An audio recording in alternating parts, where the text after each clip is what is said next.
آج جو ہستی ہمارا موضوع سخن ہے ان کا نام ہے سید فخر الدین میرا حسین زنجانی رحمۃ اللہ علیہ۔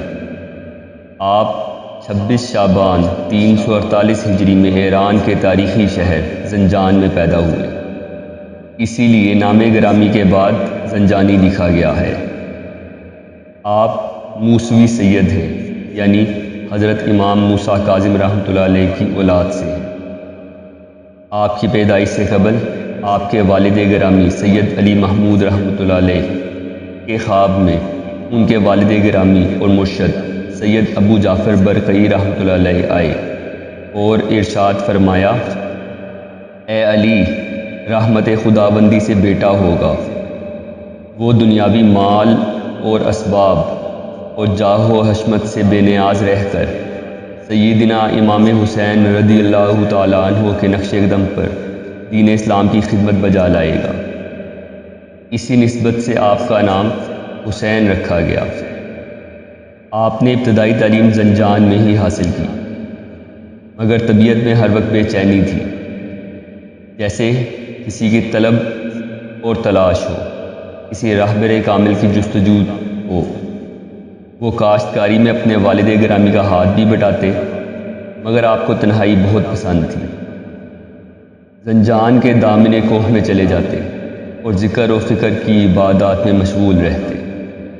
اسی جگہ ایک دفعہ آپ کو غیبی اشارات ملے کہ حضرت ابو الفضل ختلی رحمۃ اللہ علیہ سے بیعت کریں، وہ آپ کے منتظر ہیں۔ یہی بات انہوں نے اپنے والد گرامی سے کی۔ معلومات لینے پہ اندازہ ہوا کہ حضرت ابو الفضل ختلی رحمۃ اللہ علیہ غازوان میں مقیم ہیں۔ آپ کے والد گرامی نے آپ کو ساتھ لیا اور حضرت کی طرف چل دیے۔ آپ کے وہاں پہنچنے پہ آپ کو فوری بیعت کر لیا گیا۔ یہ بیعت سلسلہ جنیدیہ کی تھی۔ آپ اپنے مرشد کے ہاں ہی قیام پذیر ہو گئے اور قلیل عرصے میں طریقت و حقیقت سلوک کی منازل طے کرتے ہوئے اہل فخر میں شامل ہو گئے۔ آپ کے مرشد نے آپ کو میراں کا خطاب دیا۔ میراں سردار کو کہتے ہیں۔ آپ کو جب خرقہ خلافت عطا کیا گیا تو ساتھ ہی آپ کو خراسان کی طرف تبلیغ اور اشاعت دین کا حکم دیا گیا۔ اس حکم کو پاتے ہی آپ اپنے دو بھائیوں حضرت یعقوب زنجانی رحمۃ اللہ علیہ اور حضرت سید موسیٰ زنجانی رحمۃ اللہ علیہ کے ہمراہ خراسان کی جانب چل دیے۔ خراسان میں آپ کی منزل کا تعین نہ تھا، صرف یہ معلوم تھا کہ خراسان کی جانب جانا ہے۔ آپ پہلے شہر ریح، وہاں سے سبزوار اور وہاں سے نیشا پور پہنچے۔ نیشا پور میں کچھ عرصہ قیام کیا۔ ایک دفعہ آپ نیشا پور کی جامع مسجد میں تقریر فرما رہے تھے کہ نماز کی غرض سے آیا سلطان محمود۔ آپ کا خطاب سننے رک گیا اور بہت متاثر ہوا۔ بعد از نماز آپ سے دعا کا طالب ہوا۔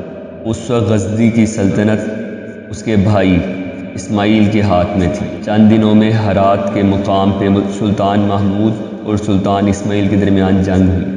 سلطان اسماعیل مارا گیا اور سلطان محمود غزنی کی سلطنت پہ براجمان ہو گئے۔ سلطان محمود نے آپ کو کافی سامان رسد اور گھوڑے نظر کیے۔ آپ بھی نیشا پور سے ہرات کی جانب آ گئے۔ ہرات میں افغان قبائل آباد تھے۔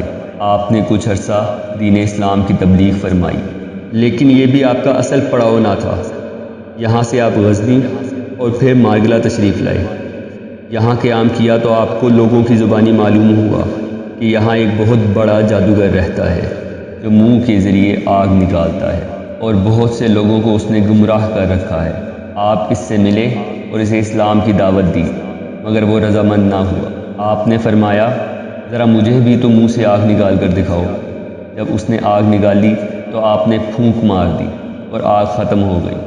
باوجود کوشش کے وہ آگ نہ نکال سکا اور بعد ازاں حضرت میرا حسین زنجانی رحمۃ اللہ علیہ سے معافی کا طلبگار ہوا۔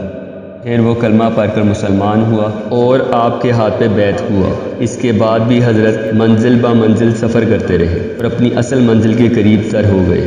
آپ نے گکھڑ میں بھی قیام کیا اور اپنی اصل منزل کے قریب تر ہو گئے۔ اس کے بعد تذکرہ نگاروں کے نزدیک 387 ہجری میں لاہور تشریف لائے۔ یہاں آپ کو آپ کے مرشد کی جانب سے باطنی حکم ملا کہ یہی آپ کی منزل ہے۔ آپ نے شہر کے مشرقی حصے کو چنا چونکہ آپ تنہائی پسند تھے اور شہر کے اس حصے میں کچھ جنگل تھا۔ آپ نے اپنے بھائی حضرت یعقوب زنجانی کو لاہور کے جنوب میں ٹھہرنے کا حکم دیا۔